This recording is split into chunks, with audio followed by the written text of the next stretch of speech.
Actually, many people have told me that, so my episodes are not organized well, and so many, and so some people have given me that, some people have given me about how to speak logically, not how to speak English correctly, or how to speak English with with beautiful pronunciations, or with articulate pronunciations. But so people advises me about how to speak logically or rationally, or how to organize organize the organize the stories, how to organize the stories. So one speak out, or people speak out, or in my case. So many people have told me about how to organize my stories. I speak out, but actually, so I'm sorry for my stumbling manner of, or my clumsy manner of speaking English language. And by the way, I'm a native speaker of English language, which is why. So I'm not so good at speaking English compared with my mother tongue. Compared with, I mean, speaking my mother tongue, which is Japanese. And so when it comes to talking about, whether my speaking English is good or bad.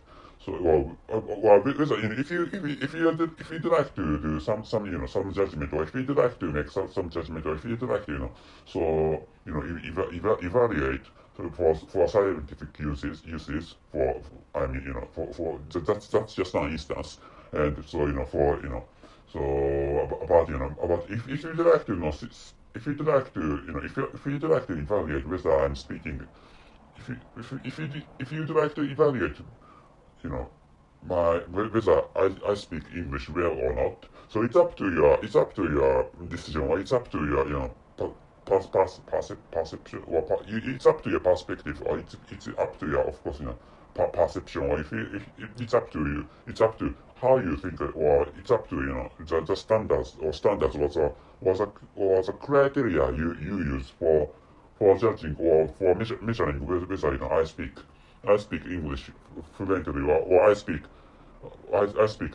English natively or not.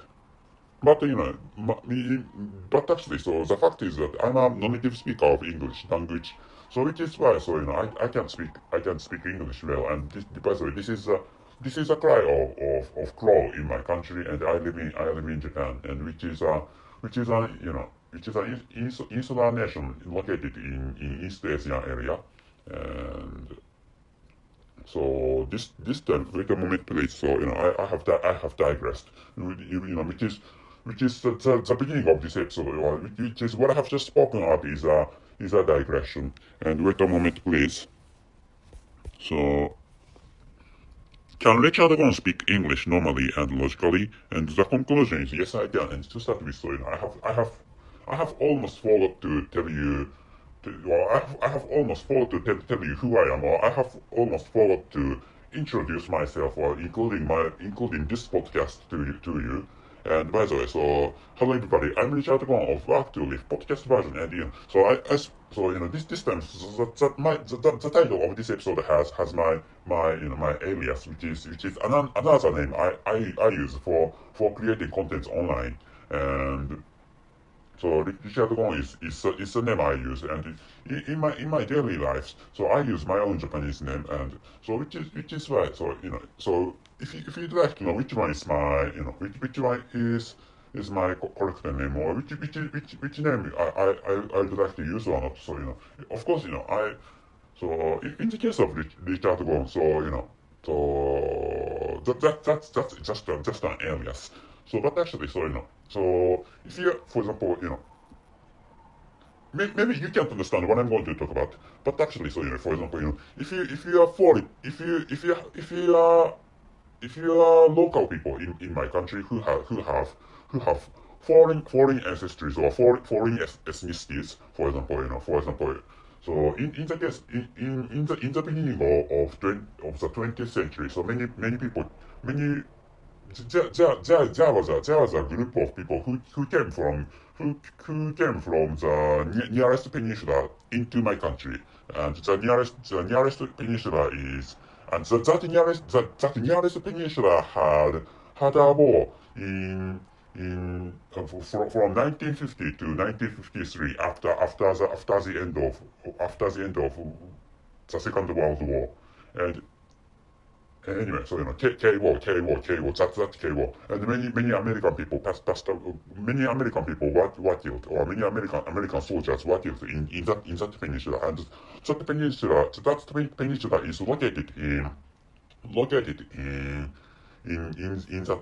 the East Asian area, and that peninsula is attached to the mainland China. And I think you can understand which peninsula I'm talking about, and so another the hint is that that peninsula has two huge countries, one which is on the group of the mainland China, and the other belongs to the group of the United States of America, and you can understand which peninsula I'm talking about, and that peninsula is really close to my country.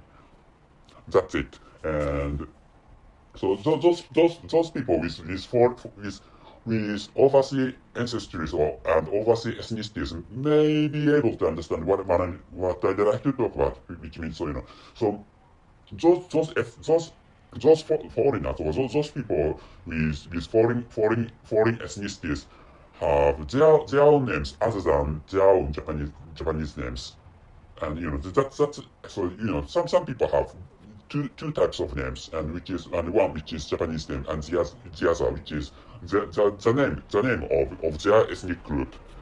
And anyway, so there's such a difference anyway. So but actually this is not the main track of this episode, and so the main track is whether I can speak logically, or I forgot what to talk about, whether I can speak logically and normally, and the answer is yes. So for example, so I can maybe I can speak stuff, for example, so there are many things, which you can speak out logically and normally. For example, so whether renting house is good, or whether buying house is good, and another topic is that whether living in urbanized area is good, or whether living in rural area is good.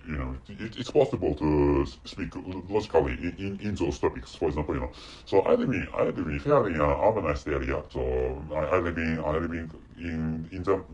a Kanto region, and if you can't understand what I'm talking about, so I live in Tokyo, or in the vicinity of Tokyo, and so living in which one is good between living in urbanized areas or living in rural areas. So one can say, or you can say, for example, that so living in urbanized areas is good, or urbanized areas are better than rural areas. That is because, for example, first of all, you need an introduction, and which is what you are going to talk about, and the next come, and at the next comes the conclusion, and at the third comes the reason, and which means, so the reason or reasons. So in the case of living in urbanized areas or living in rural areas, so or living in countrysides, and so if your conclusion is living in urbanized area is better than living in so rural areas, and so one benefit is that the reason is that for example urbanized areas have many opportunities for success, or for making money, and urbanized areas have good schools, or posh schools for children, and for example so maybe the urbanized areas have rich residents or rich people, roughly saying, and they send their own children to posh schools, or private schools, and in which many smart people, or in which many smart students study for getting enrolled into into great universities or smart universities. They are in the case of my country and in the case of South Korea and in the case of in the case of the United States of America and China, there are there are, those countries have many smart universities and those countries have many normal universities and there are some some universities which do not belong to normal universities or smart universities. I don't tell you I don't call them in some laws anyway, so anyway. But actually, so which is why, so children have to study, and but actually, so in the case of living in urbanized areas, so they, so smart children study all together, which is why, so so there's no there's so their friends study, which is why, so they can study, which is why they are doing the same stuff, which is studying so hard, and which is possible, which is easier, but it is easier for those children if they live in urbanized areas. And another stuff is great transportation, which means, so you can go everywhere in those urbanized areas by using public transportation like buses or trains. And of course, they have downsides, and which means, so air is not so, or atmosphere is not so clean, and the air is the air is the atmosphere is polluted. And another stuff is that so human relations are not so dense, or human relations are not so strong. But actually, I think it's up to each individual, I think. And another stuff is that so the urbanized area that is normal. But actually, urbanized areas do not have rich nature, and which is why, so which are downsides which are downsides of living in urbanized areas. And in the case of living in rural areas, so if your conclusion is living in rural areas is good, and the reasons is, for example, so rural areas have the dense human relationships, like so you can the neighborhoods are or people in your neighbors are really warm and really kind to you. And another stuff is that so that those areas have rich natures, and you don't and another benefit is that you don't have to be bothered with, or you don't have to be you don't have to be you don't have to be worried about the fast lifestyles in urbanized areas. And you can live slowly, or you can live you can live on at your pace, at your paces, or as you are, for example. You don't have to you don't have to be in a hurry. You don't have to be hurried up, or you don't have to become busy if you. But actually, if you live in urbanized areas, you have to be busy, for example, stuff like that.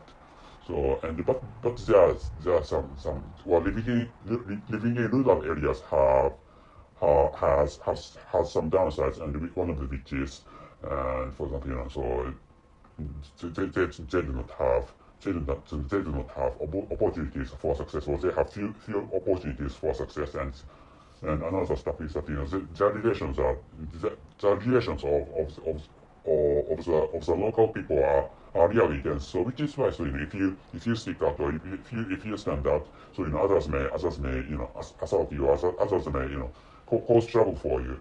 So such kind of stuff is possibly happens. And another stuff is that, so people know the local people know each other to a deeper degree. So so then everything about your lifestyles. So such a thing may happen, and they intervene they frequently intervene, or the local people, the local neighbors may frequently intervene in your lives. Such a thing is possible in living in rural areas. And so like which, so I can speak logically and normally.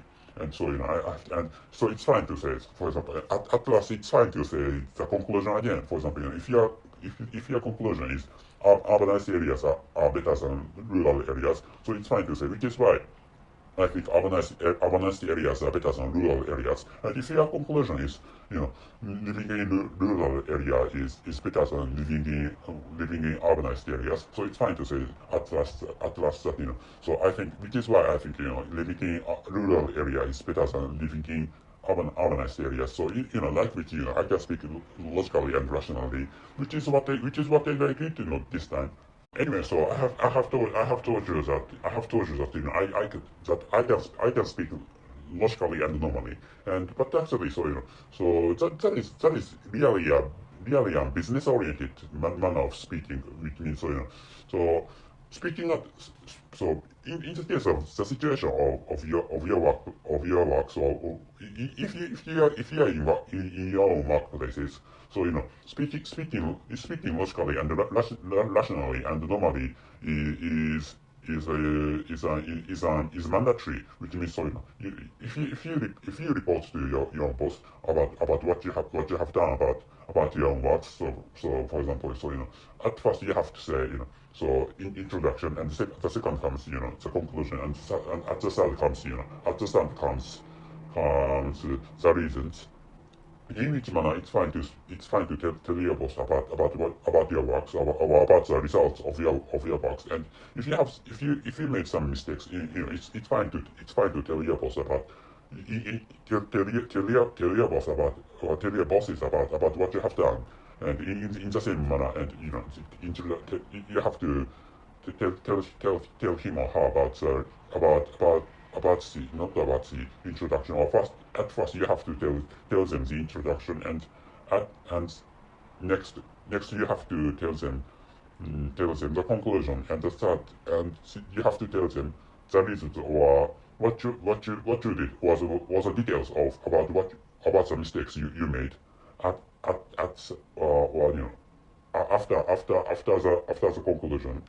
And in which manner you can speak rationally and logically, but actually that is not entertaining, and which is why I don't think I don't think my digressions are really entertaining or really interesting or really funny. But actually so when it comes to talking about the conclusion and the introduction, and first you need to talk about the introduction, and and at second you need to talk about the conclusion, and at third you need to talk about talk about the reasons, and in which manner I can, of course I can speak things, but even by using English language. And but actually so I'd like to, so in which phase, or at last, I'd like to ask you whether that is really interesting or not, or that is really funny or not. But actually, so nobody to find that manner interesting or funny. If I speak in that manner, which is a manner of business oriented one. But actually, in the case of other podcasters, who frequently rambles, and who frequently rambles, or who frequently digress, can be interesting, and some of them are really interesting, or some of them are really funny, or some of them are really entertaining, or entertaining. They are some of them are really entertaining their own listeners. So which is why so of course business oriented manner of speaking English is fine.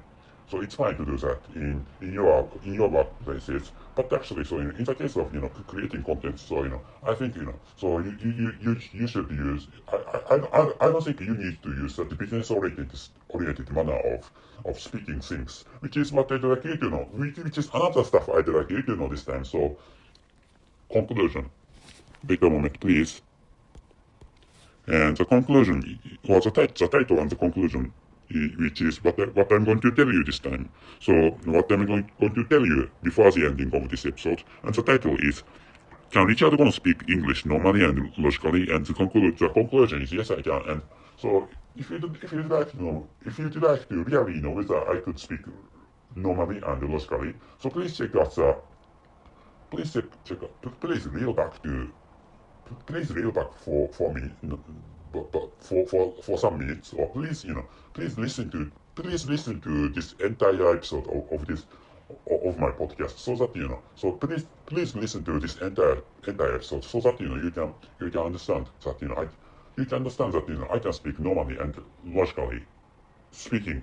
I can speak English normally and logically. So that's it. Thank you very much for listening. See you. And here came a mistake, or here came a correction. So I said, please reel back if you'd like to know whether, I can really speak English normally or logically. So I used a wrong phrase, and the correct word is to please rewind for some minutes or for several minutes, so that you can find out that I can speak English normally and logically. So not so real back is to cringe or to cringe or to flinch, and so the correct word is to rewind or to please go back to please go back for several minutes, which is a correct wording actually.